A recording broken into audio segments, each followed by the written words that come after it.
NEET UG का exam 3 मई को हुआ और इसको लेकर तमाम तरह की खबरें सामने आ रही हैं। कई संदिग्ध जो है उसको भी एसओजी ने पकड़ा है, जांच चल रही है।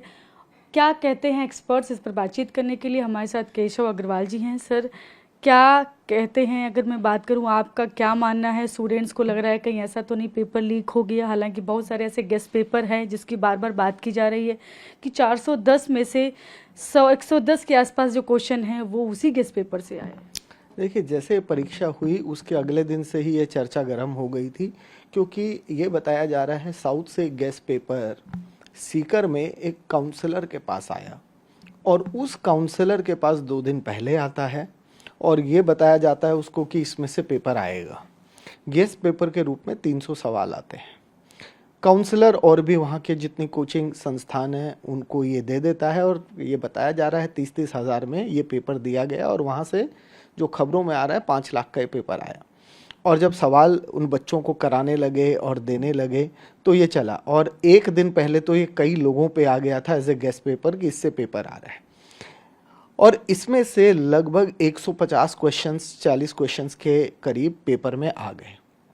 अब यहाँ पे एक समझने की बात है, एनटीए जो, क्योंकि 2024 में मैं उस नीट पेपर में हम कोर्ट में थे, तो एनटीए ने बताया था कि 2 सेट होते हैं और 2 में से कौन सा आएगा वो एग्ज़ाम के सुबह ही डायरेक्टर बताते हैं कि ये पेपर आप पिक करके लाइए। तो अब ये जो 300 सवाल की थियरी है, क्यों 300 डाले गए? अगर जिसके पास पेपर था, अगर दोनों सेट हैं तो उसने दोनों सेट से 360 में से बेस्ट 300 जो भी सवाल उठा लिए। यहाँ तक कि ऑप्शंस भी मैच कर रहे हैं। और 150 ही क्यों मैच कर रहे हैं? क्योंकि अगर दूसरा सेट नहीं आया, अब ये मिलाना है क्योंकि दूसरा सेट तो एनटीए के पास है, एनटीए ही मिला सकता है कि बचे हुए सवाल क्या उससे भी मैच कर रहे हैं, तो ये फिर पूरा हो जाएगा। और ये बताया जा रहा है, फिर ये व्हाट्सएप फॉरवर्ड चला, एज इट इज़ पेपर नहीं था लेकिन गेस्ट पेपर बताया गया, और वही सवाल आ जाना कोइंसिडेंस नहीं हो सकता। और अगर हम बाकी सवालों की पुष्टि कर ले जो एनटीए ही बेहतर कर सकता है, उसने एक प्रेस रिलीज भी जारी की है, तो अब ये जांच एजेंसीज के लिए है कि बाकी सवालों को देखें, मिलाएं और करें।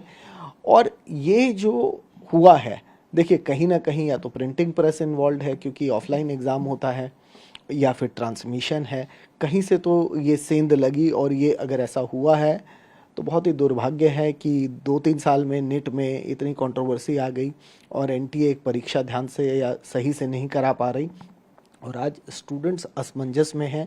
जिन्होंने मेहनत की उनका पूरा ट्रस्ट ख़त्म हो गया है और वो वापस पेपर देने के लिए कैसे अपने आप को तैयार करेंगे, इसमें कई प्रश्न चिन्ह हैं। आप तो इतने सालों से जुड़े हुए हैं इस फील्ड से, तो आपको क्या मानते हैं कि पेपर आउट हुआ है? आपके पास क्या इनपुट आ रहा है? देखिए, जिस तरह की बातें लग रही हैं पेपर आउट होने के पूरे संकेत हैं, क्योंकि इतना कोइंसिडेंस नहीं होता कि चॉइसेस का ऑर्डर सेम हो, सवाल सेम आ जाए। इतना सटीक गैस एंट्रेंस एग्ज़ाम में करना बहुत मुश्किल होता है, क्योंकि नॉर्मली जब ये पेपर बनते हैं वो हूबहू सारे सवाल किताबों से नहीं उठाते, कहीं ना कहीं वैल्यू चेंज होती हैं। तो सवालों का मिलना, चॉइसेस का मिलना और 150 क्वेश्चन आ जाना, अब ये थियरी इसलिए है कि दूसरी बात इसलिए नहीं हो रही, हमें वहाँ प्रोसेस का पता चला कि एनटीए ने बताया कि 2 सेट होते हैं, कि अगर एक लीक हो जाता है तो हम बैकअप में दूसरा दे देंगे, तो जो बाकी क्वेश्चन है वो मिलेंगे तो इसका और पुख्ता कंफर्मेशन हो जाएगा कि ये पेपर डेफिनेटली लीक था। इतना बड़ा गैस करने वाला तो कोई होता नहीं है।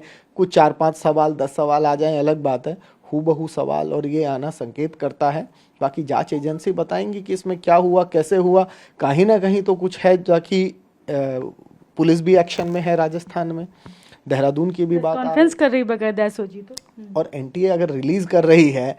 पिछली बार तो रिजल्ट आने के बाद कई संदिग्ध जानकारी आई थी और ये हुआ था, लेकिन इस बार तो पहले ही होने का मतलब है कहीं ना कहीं ये है। और सीकर का रिजल्ट अगर आप देखें, उस परीक्षा में 27,000 बच्चे अपीयर हुए थे 2024 में, और 3 लाख 3.5 लाख महाराष्ट्र से हुए थे। 27,000 बच्चों का रिजल्ट 3.5 लाख से ऊपर था। मतलब पूरे देश में जो सीकर का रिजल्ट था 2024 का, वो अनबिलीवेबल था। क्या कारण था वो पता नहीं, लेकिन सेम चीज़ 2025 में नहीं आई। क्यों नहीं आई? 2025 का जो पेपर था बहुत टफ था और वहाँ कोई लीक नहीं हुआ। तो ऐसी चीज़ें संदिग्ध या मतलब क्वेश्चन, प्रश्न चिन्ह तो उठाती हैं, और ये एनटीए के लिए अब है।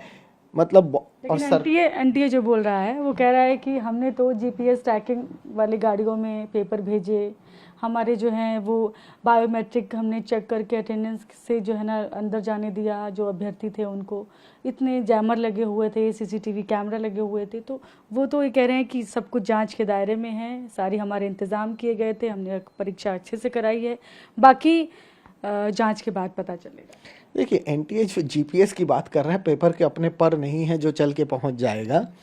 आज की डेट में जो सोर्स हैं वो इतने हैं इनके पास कि आप कहाँ चेक कर पाते हैं। कोई फ़ोन लेके प्रिंटिंग प्रेस में घुसा नहीं घुसा, कहीं फ़ोटो खींच ली।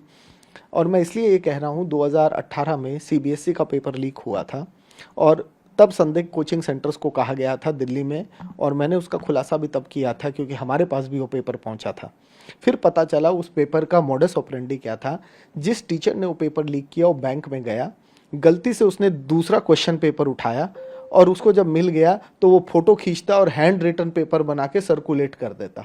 तो इसकी वजह से पता ही नहीं चल पा रहा था कैसे है। अब इस बंदे ने भी क्या किया होगा, अगर ये बात सही है कि सवाल लिए और उसने गेस्ट पेपर के रूप में कर दिया, और उसको शायद ये भी पता था कि दोनों पेपर तो आएंगे नहीं, तो उसका गेस अगर कोई भी सेट आता है कि वो मैच हो, मतलब उस 300 में से 150 सवाल अटक जाएं, तो मतलब एनटीए का कहना और करने में देखिए बायोमेट्रिक से क्या है। जब पेपर ही मेरे पास आ गया तो बायोमेट्रिक इसमें कुछ कर ही नहीं सकता, मेरे को सवाल पहले से पता है तो बायोमेट्रिक उसमें कोई पिक्चर में नहीं आता।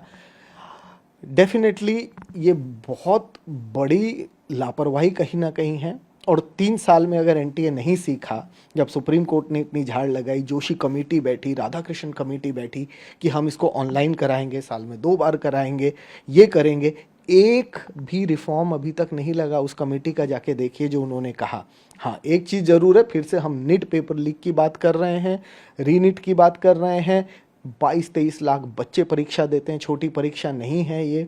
तो यहाँ सवाल सरकार के लिए भी बहुत बड़े हो जाते हैं कि अगर हम परीक्षा नहीं सही करा पाए, बच्चों का विश्वास उठ जाए।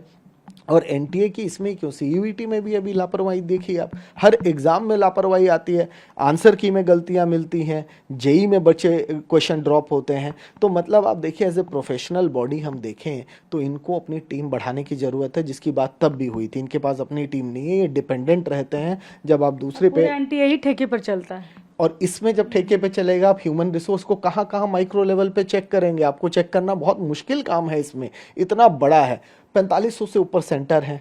आप ये समझिए कि कहाँ कहाँ आप चेक करेंगे। और ये भी एनटीए का खुलासा हुआ था तब कि पेपर होने के बाद रात 8:30 तक वो रूम ऐसे ही पड़ा रहता है। सुप्रीम कोर्ट में बाकायदा ऑन रिकॉर्ड ये बात हुई थी कि भाई 8:30 तक उसको कोई देखने वाला नहीं है। आप ओएमआर में कुछ फिल करना है कर दीजिए, आप जो मर्जी करिए। Lot of things were compromised.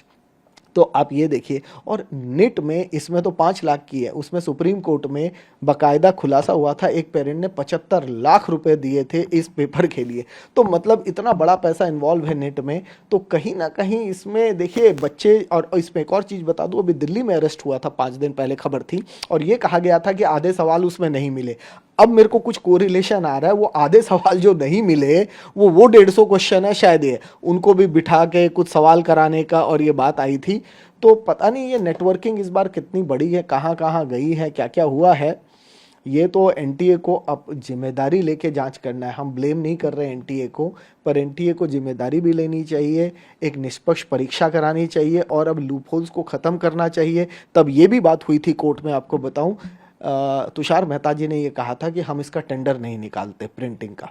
क्यों नहीं निकालते, बोला गया कि लोगों को पता चल जाएगा प्रिंटर कौन सा है, तो हम उसी प्रिंटर से करा रहे हैं। अब आप समझिए कि अगर ये वही प्रिंटर अभी तक चल रहा है तो ये प्रोसेस ट्रांसपेरेंट भी नहीं है। और आप समझिए कि क्या लेवल ऑफ प्रोटेक्शन रहता है, अंदर क्या होता है, क्योंकि पेपर जब प्रिंट हो रहा है, इसमें आपको एक और चीज़ बताऊं, 13 या 14 को पेपर आते हैं।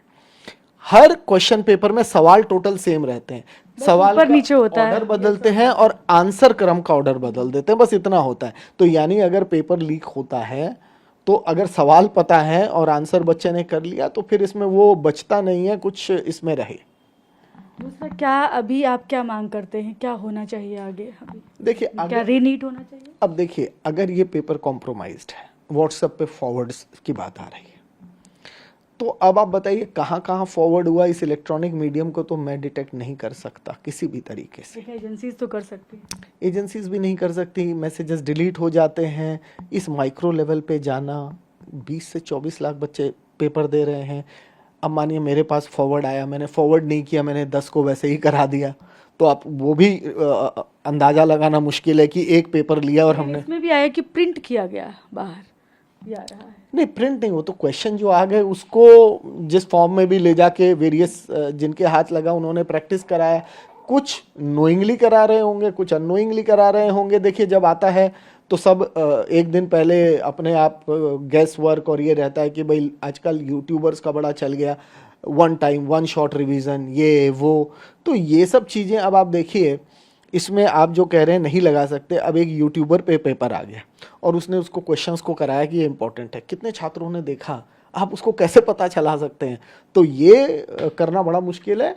अब उस सूरत में तो रीनीट के अलावा मुझे नहीं लगता कोई ऑप्शन बनेगा। अब कोर्ट अगर लास्ट टाइम जैसे कह रही थी कि सिलेक्टिव लीक है, पटना और हजारीबाग से आगे नहीं गया और वहाँ पर भी जो लोग थे वो बेनिफिट नहीं ले पाए।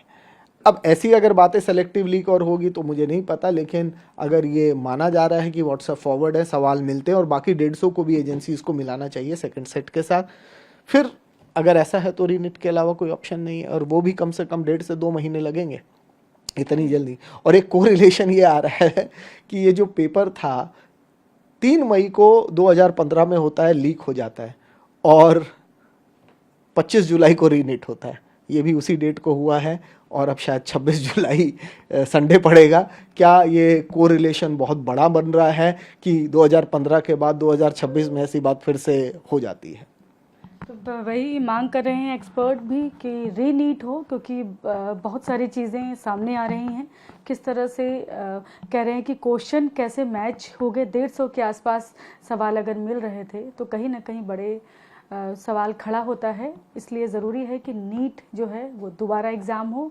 हालांकि छात्रों के लिए ये बहुत मुश्किल है, क्योंकि वो एक बार तैयारी करके एग्ज़ाम देना फिर दोबारा से देना तो उनके लिए भी मुश्किल है। लेकिन लोग चूँकि परीक्षा की कहेंगे कि शुचिता के लिए ज़रूरी है कि एग्ज़ाम दोबारा हो, लोगों का भरोसा कायम हो, इसके लिए दोबारा एग्ज़ाम हो, ऐसा एक्सपर्ट कहते हैं। कैमरा पर्सन विपुल के साथ में शालिनी वाजपेयी, TV9 भारतवर्ष दिल्ली।